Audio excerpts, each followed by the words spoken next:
Un chèque de 230 millions de gourdes est déjà prêt en vue de payer les employés de l'EDH qui sont en grève depuis plusieurs semaines. L'annonce en a été faite ce mercredi par le ministre des Travaux publics, Rosemont Pradel. Toutefois, le ministre déplore la façon dont l'insécurité affecte les recettes de l'EDH. Dans plusieurs zones du pays, la distribution du courant est opérationnelle alors que l'institution demeure impuissante face à la perte considérable de ses recettes. Ce problème récurrent de la non-distribution du courant électrique doit être abordé sérieusement, insiste le ministre Pradel, afin de trouver une solution durable. Suivez les explications du ministre Rosemont Pradel. Il répond aux questions de Rudolf Pierre-Louis.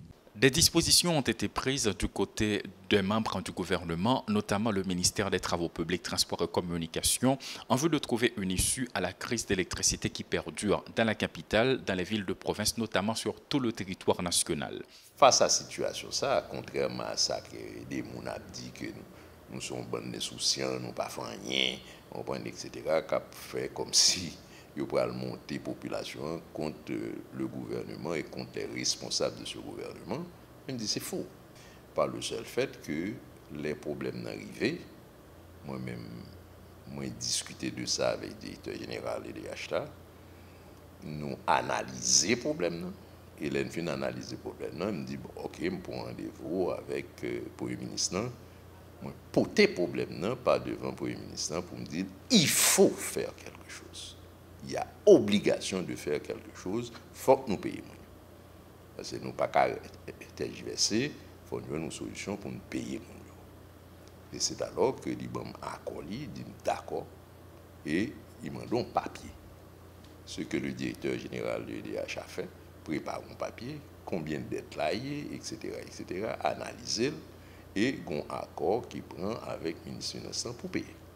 Et une première tranche qui était faite, qui était équivalent à 2 mois de salaire. Maintenant, il s'est trouvé qu'après 2 mois de salaire, ça, il y a un retard qui fait dans continuation de décision. Et moi, le ministre des Finances, on dit la situation grave, il n'y a pas qu'à continuer comme ça, il faut faire le nécessaire. Il était d'accord pour continuer en quelque sorte le paiement. Il te dit, dans le début mois ça, il y a bail l'autre tranche. Et moi, le matin, moi, je dis, quid de ça, à quel niveau que lié, il dit, chèque la fête déjà. Aujourd'hui, chèque la Paris, donc il doit aller chercher chèque. Chercher chèque là pour payer environ 230 millions de gouttes. C'est vrai, j'aime ce dit tout à l'heure, son situation qui est très délicate. Il est délicate en ce sens que ou pas qu'à prendre des ouvriers qui gagnent, enfin, on va même parler de salaire encore, qui ont une rémunération qui n'est pas même suffisante, et puis la traîner comme ça. Donc c'est inacceptable. Et ce qui est grave, c'est que il y a une vraie incompréhension de la part des responsables de ce pays depuis longtemps, qu'ils ne pas comprennent que l'EDH, c'est ça nous relais aux entreprises de l'industrie lourde. Ce n'est pas une industrie côté que ou qu'à font intervention rapidement là-dedans pour réparer, pour faire le marché, etc. Ou pas qu'à faire ça avec une entreprise lourde, avec une industrie lourde. L'industrie lourde, il faut gagner des planifications très fermes. C'est-à-dire qu'il faut qu'au proactif, vous faites des planifications sur 5 ans, sur des tranches de 5 ans. Ce n'est pas les 5 ans arrivés où ils demandent pour augmenter ou pas qu'à répondre, c'est le soir où ça n'a fait. Trop tard. Trop tard, ils mettent une catastrophe qu'on va dire là. Il faut que vous ayez des prévisions sur 5 ans, où qu'on ait que faut installer des machines qui pourraient le permettre, parce que vous dit bon, données statistiques nous montrent que dans 5 ans, vous pourrez avoir une demande qui a peut-être 60% plus que ce gain là, donc vous préparez en conséquence. Ce qu'on n'a pas jamais fait. C'est-à-dire, on a vu au jour le jour.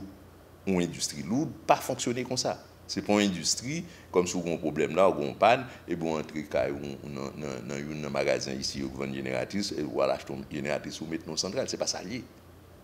Une centrale, 5 MW, 10 MW, c'est fait ou fait ça pour. C'est placé comme un avion, et puis on construit pour. Par un monde qui a fait une génératrice, un groupe 10 MW, ils mettent campé là dans le magasin, là, tout le monde vient acheter. Tu vois, il faut que ce soit une commande. Donc, pour faire commande, ce n'est pas un jour qu'il y a un problème, non, pour faire commande. Parce qu'il y a pris 2 ans pour faire.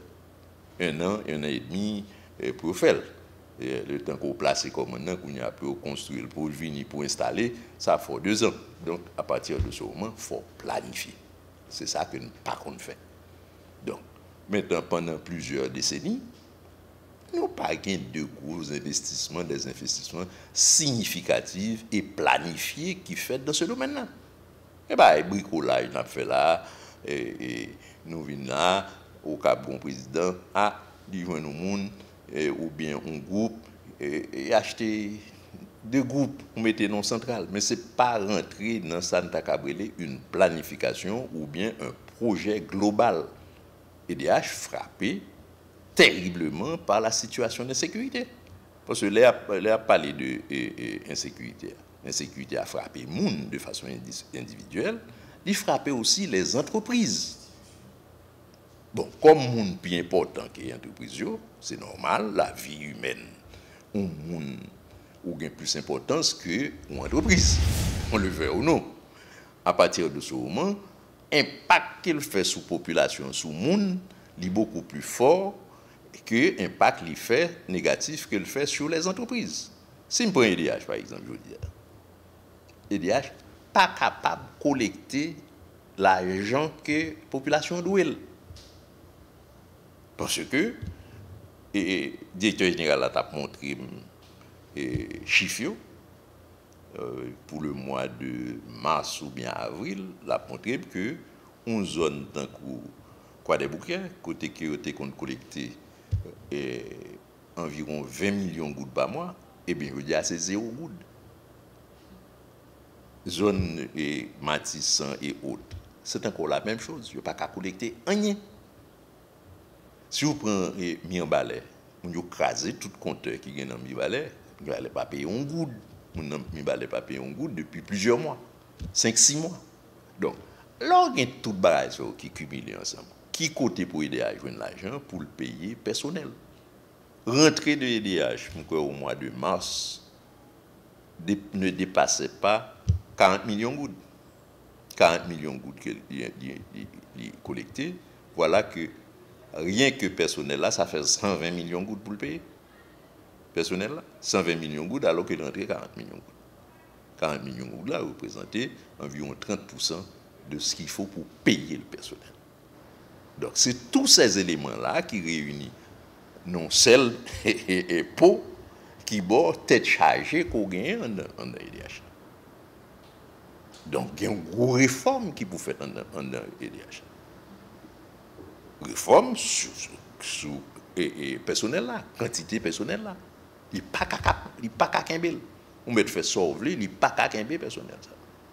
Et moi, je m'a dit, à haute intelligible voix, si pas une réforme sérieuse qui fait en EDH là, veut ou veut pas, eh bien, la paix obligée fermée. Parce que le trésor public là, pas capable continuer à payer personnel là. Ou pas qu'à sortir dans Santa Cabrele et circuit que nous y là, non, sans que nous pas prendre décision de rentrer dans Santa Cabrele en partenariat public-privé. Parce que pour sortir des côté là, pour faire une tournée une entreprise rentable, c'est-à-dire un bail rentable qui va garantir en quelque sorte l'électricité sur le territoire national, il faut autour de $1 milliard pour investir là-dedans. En 2 temps. Premier temps, c'est réparer l'existant. Deuxième temps, c'est investir dans des infrastructures beaucoup plus solides en termes de production et en termes de transport. C'est-à-dire lignes d'interconnexion et ensuite des centrales nouvelles, modernes, etc. On a fait les calculs, ça nous envoie à peu près un petit peu plus de $1 milliard. trésor public là, pas rien comme ça. Il n'est pas capable d'investir. Donc, il faut trouver des groupes financiers qui gagnent comme. On a un marché, ils viennent avec de l'argent, et puis là, on peut signer un accord dans le cadre d'un partenariat public-privé, et puis on fait une gestion avec les deux composants. Le ministre Rosemont Pradel a déjà conclu avec celui du ministère de l'économie et des finances. Le chèque de 230 millions de gourdes est déjà prêt. La première tranche a été donnée et maintenant ce sera la deuxième tranche pour que les salaires soient complets. Pour l'instant, aucune date n'a été communiquée, mais ce qui est certain, c'est que le ministère des Travaux publics a fait le premier pas. Il revient aux responsables de l'électricité d'État d'Haïti d'emboîter le pas. Paul Léel et Rudolph Pierre-Louis pour Télémétropole.